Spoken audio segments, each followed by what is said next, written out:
So we've spent a while now talking about our planar kinetics of how a rigid body moves, where we've talked about the kinematics of that. We've gone through our force and acceleration relationships with the equations of motion, gone through work and energy, conservation of energy, and those topics. And now we're ending with our last topic here in our planar kinetics, which is going to be impulse and momentum, right? Following that same pattern that we saw with particles. Our last topic is going to be impulse and momentum for our planar kinetics of a rigid body.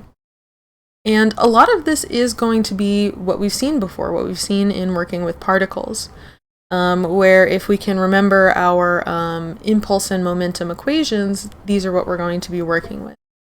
Right, so back when we talked about impulse and momentum, let's start with our momentum. We talked a lot about linear momentum and angular momentum, and we had these in kind of different applications for our particle physics or our particle kinetics. So in our rigid body kinetics, it's going to be just a little bit different of an application, but still your same equations.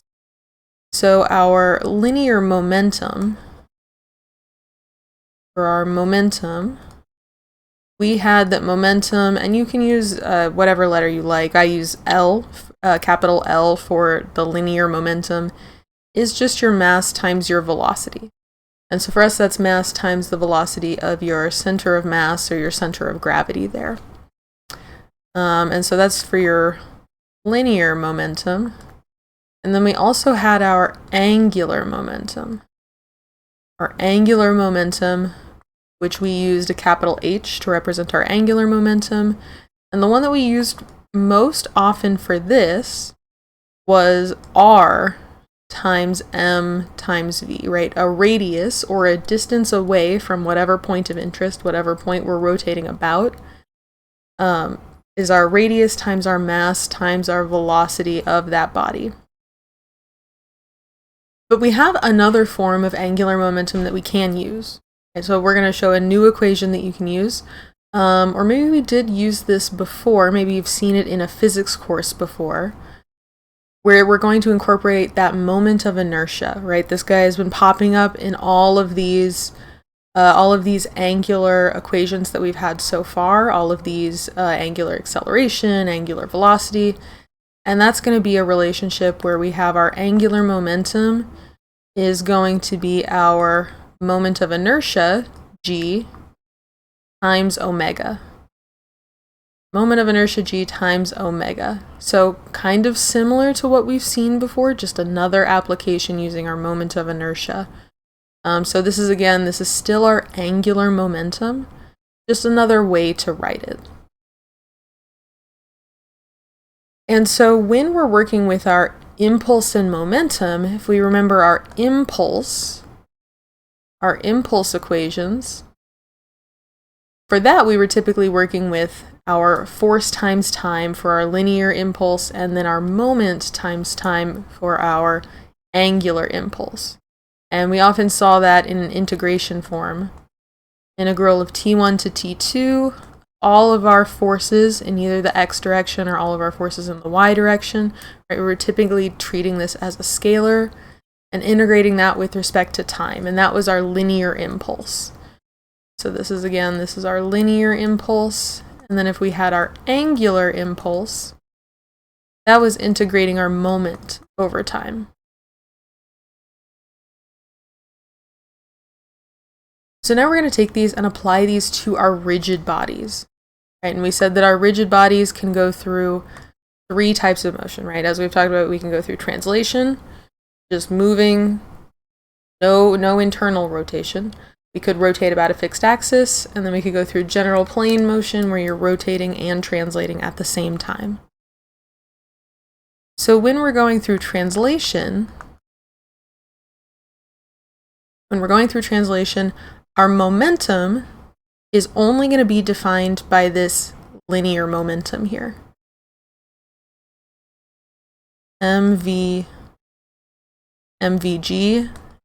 and then any angular momentum is just going to be 0 because there's no rotation. There's no angular velocity that's happening with no rotation.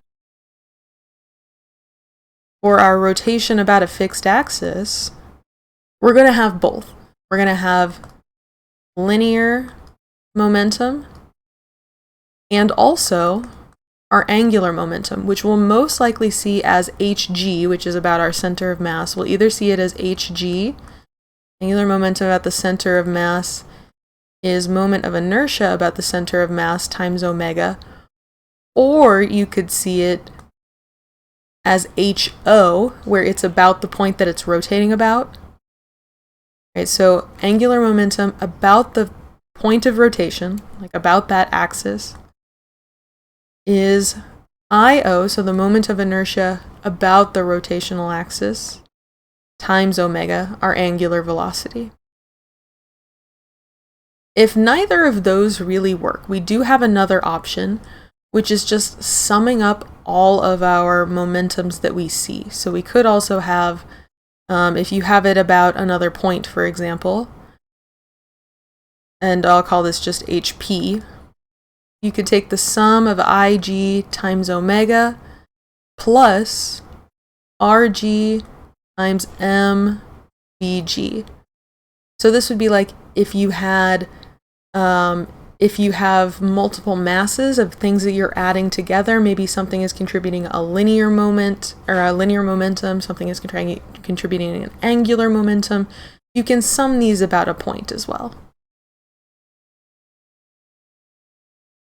And then finally, when we're dealing with our general plane motion, so rotating and translating, your linear momentum is still the same. L is mvg. And your angular momentum, you can still write as hg is ig times omega.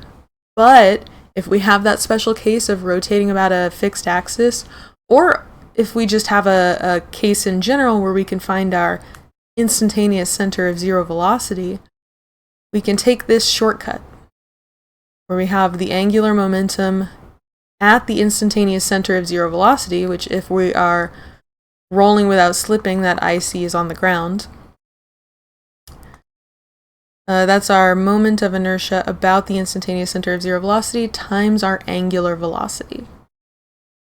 So these are kind of our three general setups. These are our general equations when we want to find our momentums. And what we're going to do is come back with our principle of impulse and momentum. Right, so we had seen our principle of impulse and momentum back when we were working with particles, and it's largely going to be the same now. Now it's just that we're going to take all three of these x direction, y direction, and moment, just as we did in statics, separated x, y, and moment, and we're going to be able to use all three of these equations together to solve our problems. So these equations that we have are going to be our principle of impulse and momentum.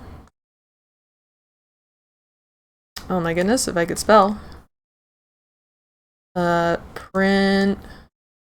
Principle of impulse and momentum. We're going to have m times vgx1, so that's our initial velocity of g in the x direction, plus the summation of all of our forces that cause impulse. And if we recall, every force does cause an impulse. Not every force does work, but every force causes impulse. Every force goes in here. Integral from t1 to t2 of fx, so that's the x direction of our forces, dt, equals our mass times our velocity of the center of mass in the x direction final, vgx2. Right, so this is an equation that probably feels familiar. We've seen this before, and we had these before where we broke these up in the x and y direction. Mass times vgy1, so that's our initial y velocity, plus the summation of the integral from t1 to t2 of all of our y forces, dt, equals mvgy2, right, our final y velocity. And then our last equation we're going to work with here is IG, so our moment of inertia about the center of mass, times omega 1, so that's our initial angular velocity, plus the summation of all the integrations of all of our moments, dt. And that's going to be our moments about g for this. Everything is going to be about g. We can move that. We can make it about a different point, but for our base equation here, we'll just make it about g. And that's going to equal our final angular velocity times the moment of inertia again. So with all of these, we're going to treat this very similarly to how we did our equations of motion, how we did our energy equations, where we draw a free body diagram, draw a momentum diagram or a kinematic diagram showing what our velocities are, showing what our angular velocities are, any kinematics that we made. And then using these three equations to set up and solve for whatever variable we're looking for. And when we're working with our impulse and momentum, these problems are usually best solved when you have either forces, times, and velocities. So when we were working with energies, we were dealing with a lot of forces, velocities, and displacements. And then we were dealing with forces and accelerations for the equations of motion. Of course, we had force and acceleration. But these problems typically work best when you're either given or you're trying to find something involving time, something involving velocity, and something involving your forces. So with that being said, we'll take a look at a few examples of how we apply this principle of impulse and momentum, how we apply these three equations together for a given problem to solve whatever we need to look for. All right, so in our first example here, we have a 20-pound disc that's acted upon by a moment of 4 pound-feet and a force of 10 pounds, which is applied to the cord wrapped around its periphery. So we've got a cord around the outside there of this disc that's rotating around its center on that fixed axis, right? So we've got a rotation about a fixed axis for this disc that has this 0.75 foot radius. And then we've got that moment and that force that we can see on there too. So we want to determine the angular velocity of the disc 2 seconds after starting from rest. Also, what are the force components of the reaction on the pin? Right, so we can see, all right, I've got moments, I've got forces, I'm trying to find an angular velocity, and I want to know that angular velocity after 2 seconds. So knowing all those things, knowing that I've got forces, moments, angular velocity, time, I know that I probably want to use my principle of impulse and momentum. Right, so we know that that's kind of the direction that we're going to head. And before we just jump in and start trying to randomly plug things into equations, let's draw our free body diagram. Right? We're going to draw our free body diagram and our kinetic diagram or kinematic diagram to kind of understand the motion and everything that's happening here. Right, so this is a little bit of a simpler one. We already know, we can kind of tell just by looking at the image that it's rotation about a fixed axis, right? Not a lot for us to think about in terms of motion, just that it has that cord wrapped around the edge there, and it's going to rotate about its center A. So let's draw out the free body diagram just to make sure that we're capturing all of those forces and we don't forget anything. We don't want to leave anything out when we set up these equations. So here's my disc here, that 20-pound disc. And so we say, oh, well, okay, 20-pound disc, that's going to be one of my forces, right? That's going to go into my free body diagram here. So we have that weight that's acting on its center, that 20 pounds. Let's see, what else do we have? We also have, of course, as it says up here, we have that moment of the 4 pound-feet that's causing a clockwise rotation. Got that moment of 4 pound-feet, and then that force of 10 pounds there on its right side that's pulling down. There we've got a force, call it F force of 10 pounds from that string. And then very important, we don't want to forget that there at A, right, where it's pinned, where it is rotating about its fixed axis, that pin has reactions, right? And maybe if we've forgotten, it does ask us at the very end here, what are the force components of the reaction of the pin, right? So we have to remember that those are forces and they do go on our free body diagram here. where we have a force AY that's holding it up, and then a force AX so that it doesn't run away, run out to the right or anything as it's being pulled. So AX and AY, they're all acting at A here. Maybe I'll write that in a little bit darker. Yeah, there we go. At A, which is the point that it's rotating about. So that's our free body diagram, right? For an image that looked pretty simple, it does kind of have a lot going on in its free body diagram. There are 5 different elements that had to be captured in there.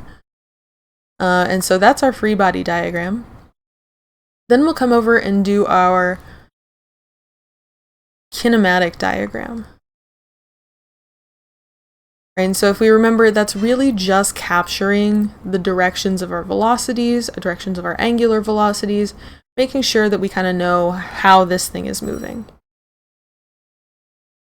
So in our case, since we have this rotation about a fixed axis, it's not really going anywhere, right? There's no translation, not moving up or down. It's just rotating. So with that rotation, it has an angular velocity. Right, so you can label this as omega, or you can label this as Ig times omega, or maybe more aptly, you could label it as Ia times omega, kind of representing that it's rotating about that axis there, even though A and G are in the same location. You can write it either way. Whatever notation kind of makes sense to you to keep things straight as you're gonna plug all of this stuff into your big long equations. Whichever makes the most sense to you is the way that I want you to go with, right? Just keep it so that it stays straight in your brain. So I think I'm going to make it just Ig omega for now. I'm not going to do the Ia omega.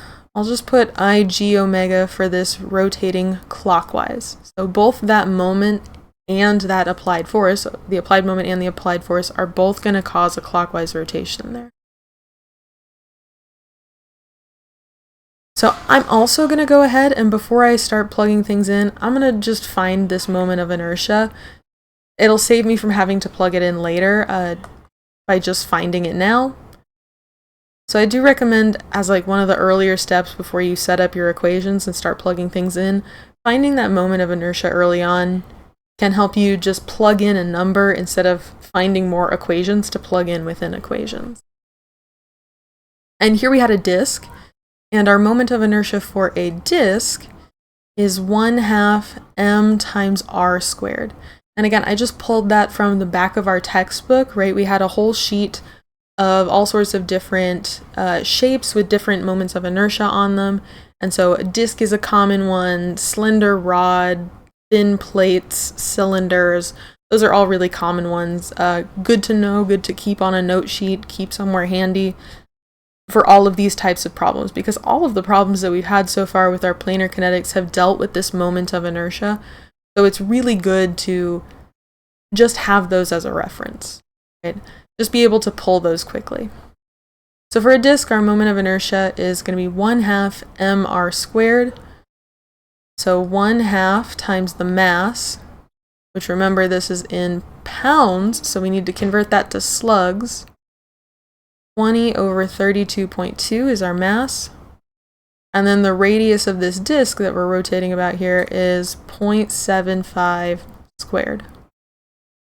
I plug that into my calculator and I get 0.175 slug feet squared. Okay, now that I've got kind of the setup, right? I've got all of my diagrams. I know my moment of inertia. Now I'm going to go ahead and grab those equations, right? So we had those 3 equations for our principle of impulse and momentum. So we're going to go ahead and grab those and see what we can find out, right? See if we can find what this angular velocity after 2 seconds is. I'm going to write down here so I don't forget that that's what I'm finding. So angular velocity when t is 2 seconds. That's one thing that we're looking for. We're also trying to find our reactions at the pin AX and AY. Alright, so now I'll come down here a little bit and start writing out those equations. So again, our first one was mass times velocity of our center of mass in the x direction one, so our initial velocity, plus the sum of all of our x forces integrated over time, equals mass times our final velocity in the x direction. Alright, so what I want to do now that I've written this equation out, before I write out those other equations, I mean, we could go ahead and write out all the other equations just so we have them. So I'm just going to put them down here just for reference. M times Vg12, summation from T1 to T2, y dt equals M Vgy2. And then our last one is our Ig omega 1 plus the summation of all of our moments integrated over time equals Ig times omega 2. Alright, so those are our base equations. Those are all three equations for this principle of impulse and momentum that we can use to solve this problem. Right? So you can kind of think of it like a statics problem where we had our three equations and then you figure out what your unknowns are, relate those together, and then try to find what we're trying to find, right? Which we're trying to find those x and y reaction components for A, and then we're also trying to find that angular velocity. But now let's come back up here. Let's just work with our equations one at a time, kind of plugging things in and seeing where we can go from there. Alright, so this first one, I'm also going to give this a direction. I'm going to say that the positive x direction is to the right. And then I'm going to look at this term by term. So my mass times my velocity g x1. Well, if I look at my kinematic diagram, I have no velocity gx1. There's no initial velocity. This thing isn't moving anywhere, right? It's only rotating, no translation. So there is no velocity. I don't need to put anything in here, it's just 0, right? And that's just from my kinematic diagram. That's where I can see that there's no velocity, there's only an angular velocity. So I'll just pop in a 0 for that first term. Then I'm going to put in all of my x forces multiplied by time, right? Integrated over time. So my x forces that I have, if I look at my free body diagram, that's where I'm going to pull all of my forces from. I've only got one x force here, and that's going to be my ax. So plus, since ax I'm going to assume is a constant force and is not changing with time, I'm going to say it's ax times the time that it's going over. So since we're going over a time period of 2 seconds, we have the force times the time, ax times 2. And that's it. That's the only force in the x direction. That's our time. It goes over the 2 seconds. And we'll set it equal to the final velocity. And again, this thing is not moving linearly. It's only rotating. So there's no end velocity. And this gives us that ax equals 0. Right? Ax equals 0. Simple as that. We got one equation. We have one item already solved. Ax is 0. So we'll move on to our next equation. Bring this up a little higher. Hopefully we can see free body diagram with this. Just barely. Alright, so next I'm going to say that up is positive for my y equation here. And so I've got m vgy2. And it may come as no surprise that looking at my kinematic diagram there on the right, I still have no y velocities. There's still no linear velocities in this. So my final and my initial y velocities are going to be 0 again.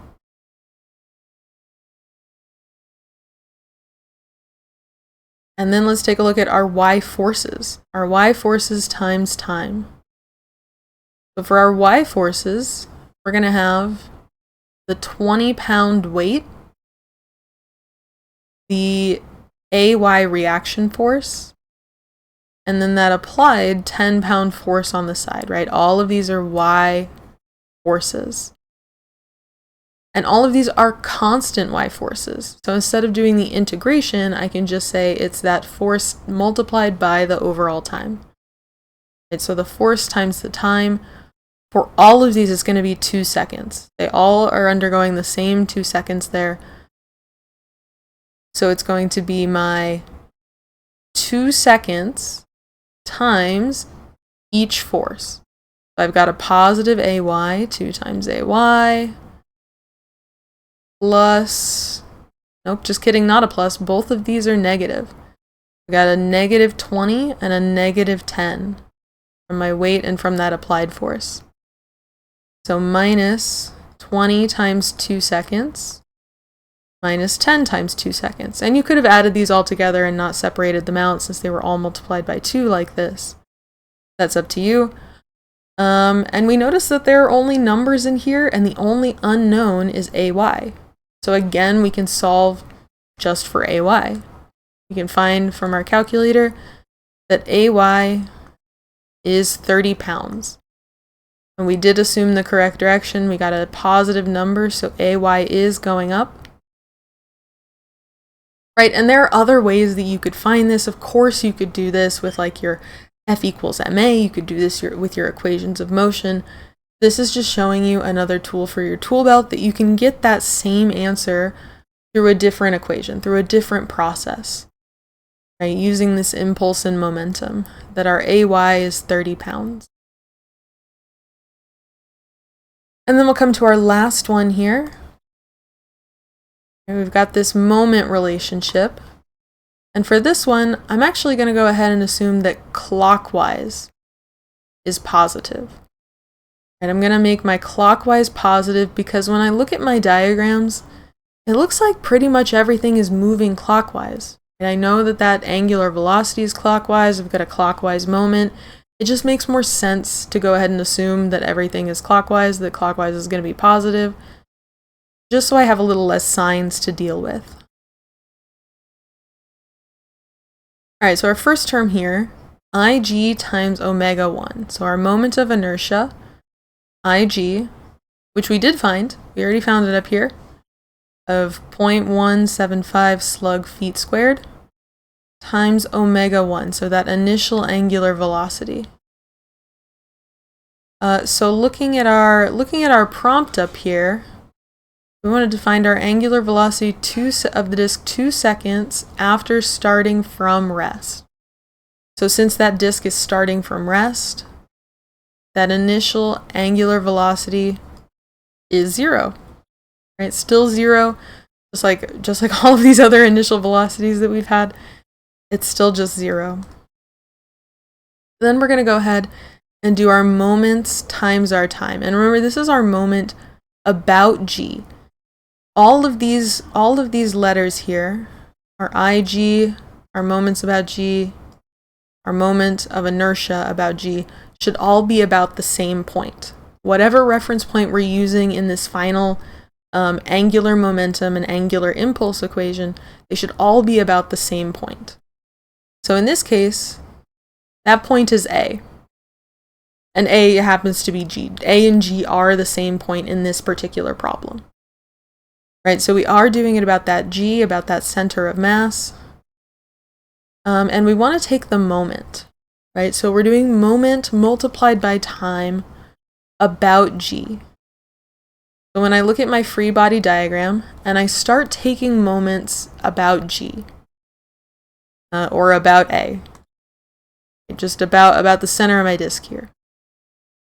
I'll notice that my moment that I have here, the moment, that applied moment of 4 pound-feet, is obviously going to go into that moment calculation.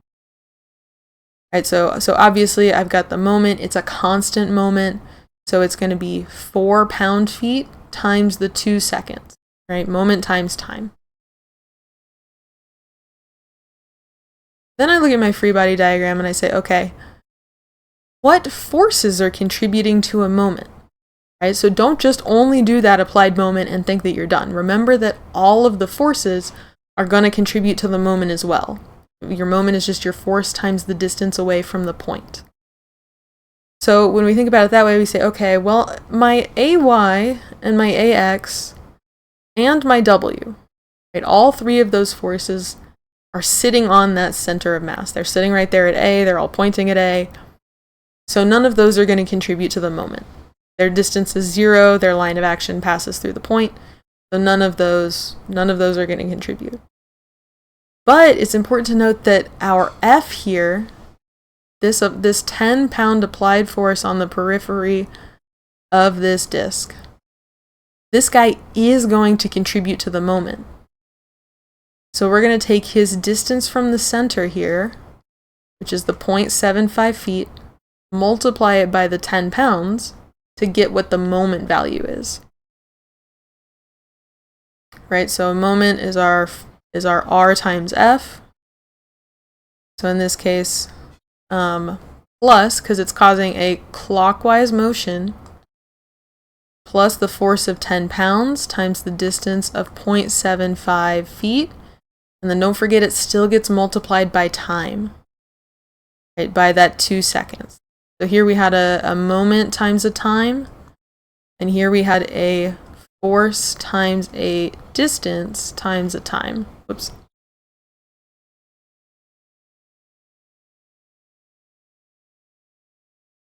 And that captured everything from our free body diagram.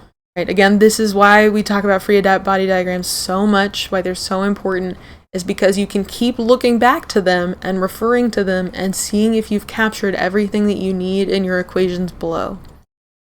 So we've looked at every single force on here, we've assessed all of the forces in the moments, and we said, okay, I've captured the moment, I've captured all the relevant forces, so I can move on to the last part of my equation here, which is that this equals IG times omega 2. And that's what we're trying to find. We're trying to find that angular velocity at 2 seconds there, that final angular velocity. So I'm going to put in my IG value that we found, 0.175 times omega 2, the omega value that we're looking for, that angular velocity. And again, this is all just numbers. The only unknown is our omega. I can plug that into my calculator, and we're going to get an angular velocity of 132 radians per second.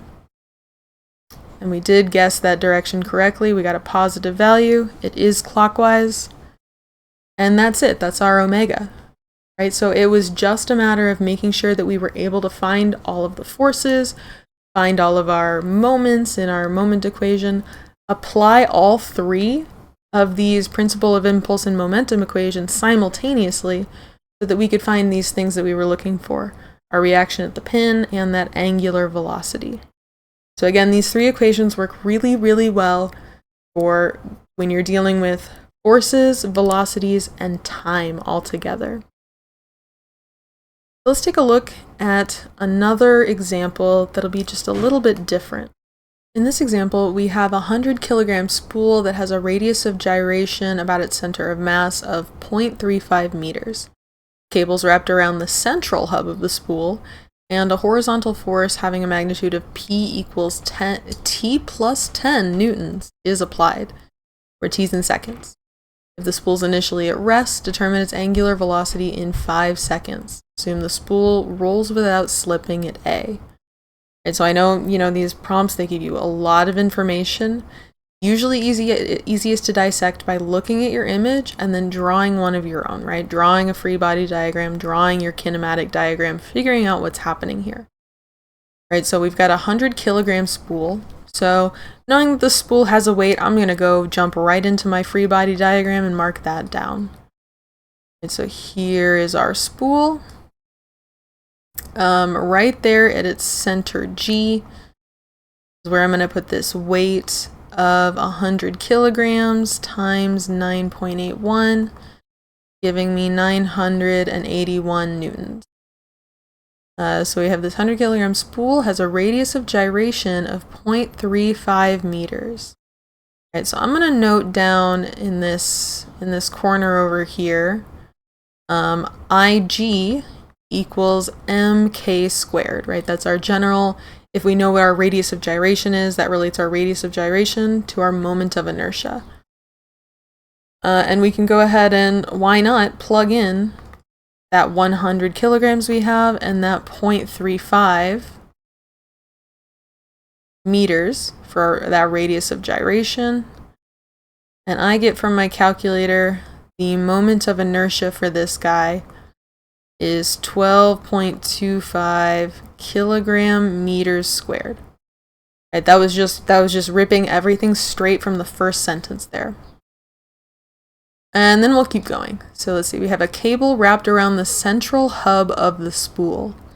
So we can see that in this image here on the left, we have the cable that's not around the outside of that 0.75 meters, but it's kind of like it's hollowed out, so that the interior, you know, kind of like if you had a spool of yarn, or if you had like 3D printing filament, for example, wrapped around a spool, this is where it's coming off here at 0.4 meters out from G. And then is being tugged on, that rope that's coming out is being tugged on by P, which is T plus 10. So whatever the time is, this P value, this force value, is increasing with time. That P and the T are related there. So we've got this P of T plus 10 newtons. Let's go ahead and add that to our free body diagram. That looks like it's coming off about right there. P is T plus 10. Our spool is initially at rest, and we want to find its angular velocity in 5 seconds. Alright, so I'm going to go ahead and just note down my initial omega is 0. My initial velocity is 0. Since I know that this is starting at rest, I want to find my angular velocity after 5 seconds, so that final angular velocity when t is 5. And then it tells us assume the spool rolls without slipping. And so that's a really, really handy piece of information for us. Because when we finish out this free body diagram here, let's see, we have this spool, it rolls on the floor, rolls without slipping, which means it is general plane motion, right? It's translating and rotating. And so it has a normal force there from the floor, and then it probably has some frictional force. It's some level of friction acting between that spool and the ground. But we know that it's rolling without slipping. Right? So if I go to create a kinematic diagram over here,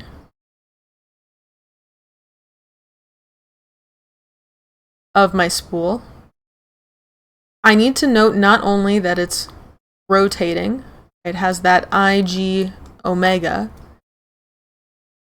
also that it has a velocity. It is moving forward by VG, or you can write M times VG. But the one really, really great thing that we know from rolling without slipping is where its instantaneous center of zero velocity is. Right, so our instantaneous center of zero velocity when we're rolling out without slipping is going to be at the bottom there, at this point A that they have labeled on the bottom. And so that can be really, really handy for us, right? Because maybe we don't want to necessarily work around G. Maybe we don't want to work around that center of mass G, because then we're going to have to deal with this pesky frictional force down here. There wasn't anything given to us, anything indicated in the problem that we know what the friction is. We don't know what the mu is. We know it rolls without slipping, but we don't have a mu. We don't have that coefficient of friction. So if instead of relating everything around G, if we relate everything around this instantaneous center of zero velocity, that means that we can cancel out when we're doing our moments and things. We don't have to worry about that friction or about that normal force there, because both of them are at the IC. So we don't have to care about the friction. We can just look at all of our other components. Right, so it's really, really handy to remember when you're rolling without slipping, using the IC. Using the IC can be really, really handy. Use instantaneous center of zero velocity. Since this is rolling without slipping.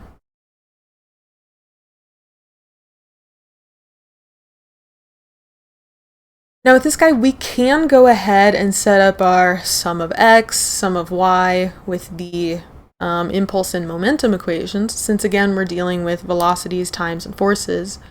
But I'm actually going to go ahead and skip straight to the moment equation and see how far I can get with that. Right? A lot of times you can find really, really good information from your moment equation that you can't with your x and y alone. So our principle of angular impulse and momentum is what we're going to be looking at here. And again, that's our I. And this time, instead of doing IG, we're going to do IIC, moment of inertia about IC, times omega 1, plus the summation of any moments that we have over time, right, integrated with respect to time. And those are moments about the IC, about that instantaneous center of zero velocity, equals our moment of inertia about IC times omega 2. Right, I started with this one because this one has the omega 2 built into it, and that's what I'm looking for here. My other ones don't, right? Those other ones only work with my linear velocities. Those are only my linear ones. I don't necessarily care about those right now, so I just skipped right ahead to my moment. Now you might get here and you might say, why would I want to use IC? You know, how am I going to use that? I don't have moment of inertia of IC. We found moment of inertia of IG. But that's okay. We can easily get from our moment of inertia of IG to IC. Right? So our moment of inertia about IC is going to be our IG plus md squared. And this was like one of our most general forms of moment of inertia. Whenever you needed to move it off of a point that is not the center of mass, you can use this IG plus m times d squared, where d is the distance between G and the point of interest. So in this case, our distance between G and our point of interest A is that full length r of the 0.75 meters.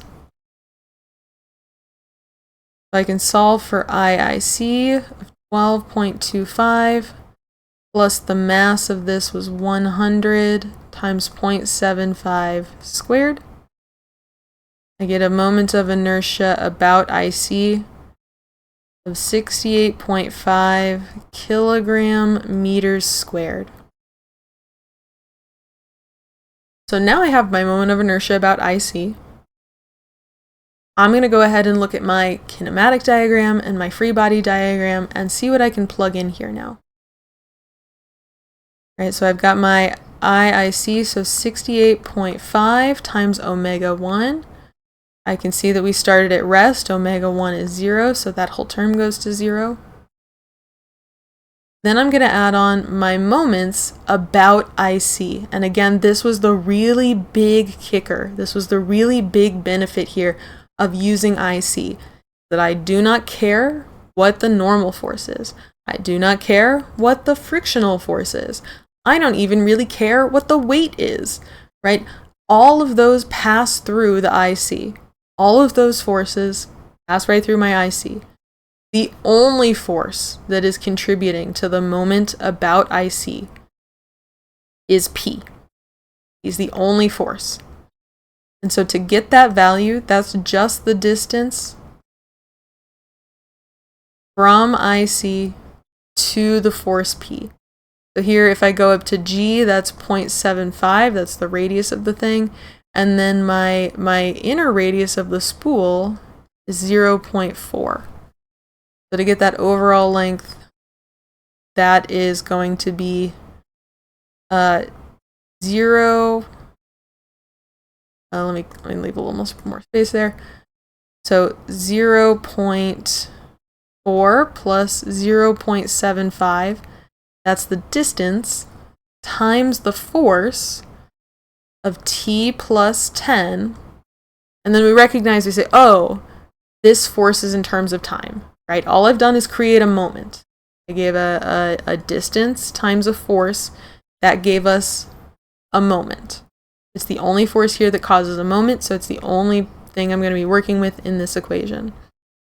But I notice that my force changes with time, so I have to integrate it. I have to do the integral from 0 to 5 seconds dt. Right, so I found my m, it's r times f. Put that into my moment dt. It's the only force from my free body diagram that causes a moment about IC. So I'm done with that portion. The very last bit here is that IC times omega 2, trying to find omega 2. That's 68.5 times omega 2. So again, the only unknown here is that omega 2. I don't need those linear impulse and momentum equations at all. I could do this entirely with my angular impulse and momentum equation. So I've got 0 plus, and then if I simplify this out some, I'm actually going to pull out this constant from the front, or pull out the constant to the front. So that's 1.15. And then I'm integrating this guy, my t plus 10. So that's going to be t squared over 2 plus 10t, evaluated from 0 to 5, equals 68.5 omega 2. And so when I plug that into the calculator, I put in 5 for my times there. I can plug this into my calculator, 1.15 times 5 squared over 2 plus 10 times 5 minus 0 equals 68.5 omega 2. I can divide out this 68.5, plug all of that into the calculator, and I get that my angular velocity, that final angular velocity after 5 seconds, is 1.05 radians per second squared. So again, all I did was plug in. I found my IC. We were rolling without slipping. I drew my diagrams, found my IC. Plugged all of those in to just the moment equation, because the moment one is the only one that deals with that angular velocity, and that's what I was trying to find. Notice that my p-value was in terms of time, that force was in terms of time, so I had to integrate it. And the rest is history. The rest is just our algebra, right, to find that final angular velocity. Let's take a look at one more example. All right, for our last example here, we've got a little accident. So light poles are designed to break away from the base with negligible resistance. From a security footage from this collision, it was observed that the pole was given an angular velocity of 60 radians per second when AC was vertical. So AC is the light pole itself. Someone crashed into the light pole, and they gave that light pole instantaneously, they gave it an angular velocity of 60 radians per second. The pole has a mass of 175 kilograms, a center of mass at G, and a radius of gyration about an axis perpendicular to the plane of the pole assembly passing through G of kg equals 2.25 meters. Determine the horizontal impulse which the car exerts on the pole at the instant AC is essentially vertical. So we're trying to figure out that impulse of right that second when the car is striking the pole. Right? So before it falls over like this, what is that impulse from the car? So let's go ahead and draw our free body diagram of this light pole. Just make sure we kind of understand what's happening here. So our free body diagram, our pole is vertical initially. It's attached to the ground, right? So we have some AY, and then we're going to note that we don't really have an AX here, right? So this says that it's meant to break away from its base with negligible resistance. It's meant to just fall off the base, almost like it's just floating there, only the ground is supporting it. It's not really meant to be held in any X direction, so that way if somebody crashes into it, it'll just fall over instead of denting in the car or, snapping all of the wires inside from bending the metal. It's just meant to slide right off of its platform and fall over. That's it, right? So that way minimal damage is incurred. This is what we want, right? This is something that we would design for as an engineer. This is a design choice that they made. No AX reaction, right? They did not want an AX reaction. They did not want it to be secure in the X direction, only in the Y direction. They only wanted it to stay on the ground. Be supported by the ground, but not locked in. So it has an AY reaction. The pole, it says the pole has a center of mass at G, which is way up here, right? A lot closer to the lights, since a lot of the mass is going to be in the light itself. Towards the top. So we have this force. It's a little, maybe I should use a different color here. Let me color these in with darker colors. So here we have W. Of course, there's AY on the bottom. So there's W for the weight of this, which is 175 times 9.81. And then the force that's being experienced here, what we're trying to find for that impulse, is where the car runs into this pole. Right, so you might be thinking, okay, I kind of understand what forces are happening on the pole here. I know I'm trying to find a horizontal impulse, so maybe your instinct is to say, okay, let me use mvgx1 plus the impulse f dt, right? This is impulse, fx dt. This is the horizontal impulse term, equals mvgx2. And this isn't a bad instinct. You may have correctly identified, okay, this is the horizontal impulse. This is the term that we're looking for. But if we go back into all of the information that they gave us in this big, long text block here, we don't actually know what either of these velocities are. We can assume that our initial velocity, the pole was just sitting at rest, and that there is no initial velocity. But we don't know what this final velocity, what this final linear velocity of the pole is. What they gave us was the final angular velocity of the second, like right after that car hit it. We got what angular velocity the car gave the pole. But not the linear velocity, right? We don't know what that is. So what might be a little bit better, what might be a little bit easier to find this horizontal impulse is to use our equation that has that angular velocity in it. Okay, so our equation with our angular velocity in it is our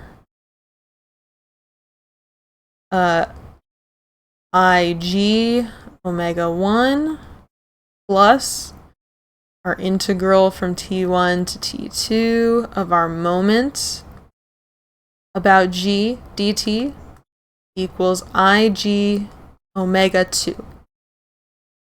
And you might be like, okay, so I know my initial angular velocity is 0. That'll take away my first term.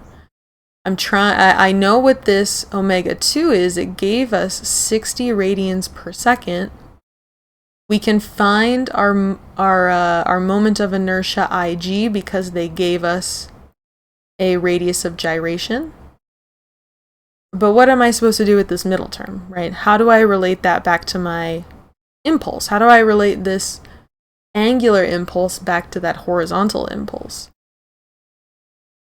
Well, if we think about what our moment is, a moment is just your distance times your force. So you can actually break this term up into r times f dt.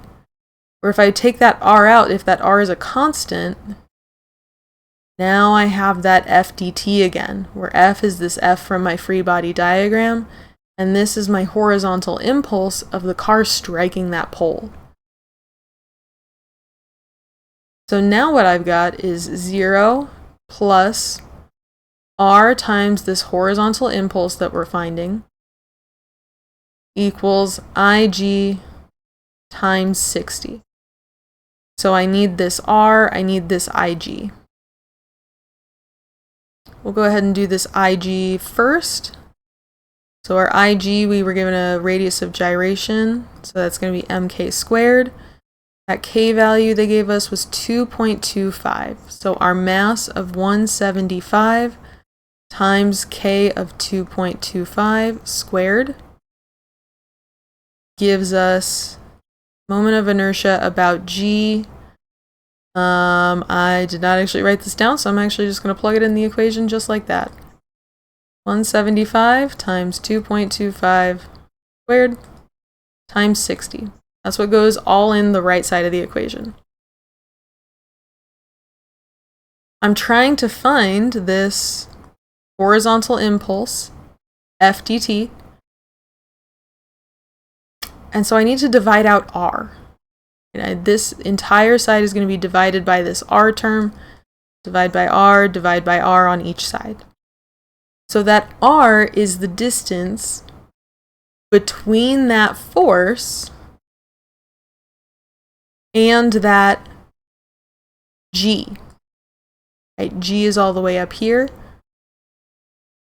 Our F is down here. So we had this, go back up over here.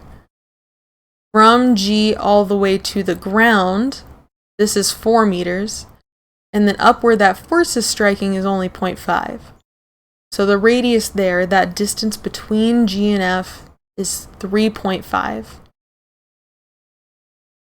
I can divide this guy by 3.5, and when I punch that into my calculator, I can get this horizontal impulse value of 15.2 kilonewton seconds.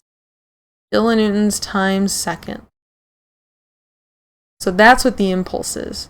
That was the impulsive force, that force times time that the car exerted in that split second of that car crash there. Right, crashing into the pole, that is the impulse that it exerted. And this wasn't the only way to do it, right? You could have, instead, if you wanted to work with this equation up here, you could have found VGX2 by using your kinematic relationships, finding that relationship between that omega and that velocity, converting it into a linear velocity, right? But you would have had to use your kinematics, whether you were using your relative velocity or your instantaneous center of zero velocity. There were other ways you could have solved this problem. But for us, it was a little bit simpler to go ahead and use our moment equation, recognizing that our moment is in fact that R times F, and then solving for our horizontal impulse that way. So just know, even though we commonly see a lot of these like rolling without slipping problems, rotation problems, a lot of disks, we still can't see these general plane motion problems with rods and other full bodies that we need to make diagrams for. Figure out what would be our best approach, what's the simplest approach that we can take. And so with our forces, times, and velocities, that's usually going to be our principles of impulse and momentum. It's just a matter if we can pick out which ones to use in just the right way to make it as easy as possible for us to get the solution that we're looking for.